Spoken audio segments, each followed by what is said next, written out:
We are honored to have Kathleen share with us this evening the just-released work product of the Aspen Institute on improving care at the end of life. Ladies and gentlemen, please welcome Kathleen Sebelius.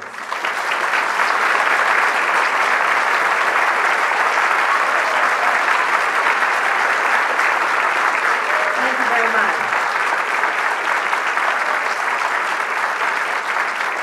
And I'm sure all of you will be pleased and relieved to know that I don't have a PowerPoint on the Affordable Care Act.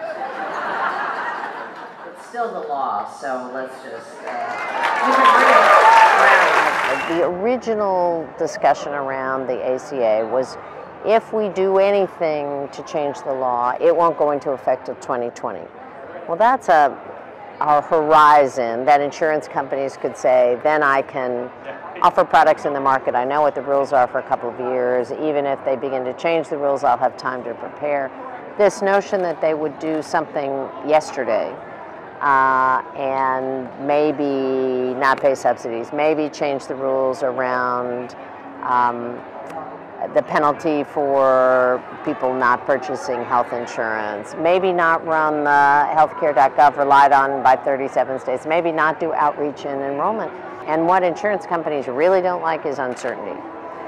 And I think that they can actually do a pretty good job collapsing the marketplace that now has 12.2 million people enrolled by just not clarifying what the rules are. Because no insurance company will enter a market where they really don't know if they will have customers, if they will be paid back the money that they have to front for the subsidies, if the rules that they understand and know about are going to stay in place.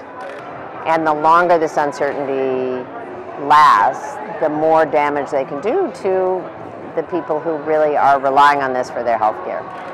I am the lady who was accused of creating death panels, if you recall, which was our attempt actually to put a payment code in for physicians so they could have a conversation with their patients about end-of-life issues. And the pushback was so ferocious that it literally took 6 years to get that payment code. It's now part of the Medicare payment codes, but a 6-year reaction throughout the country to have that issue come to the forefront.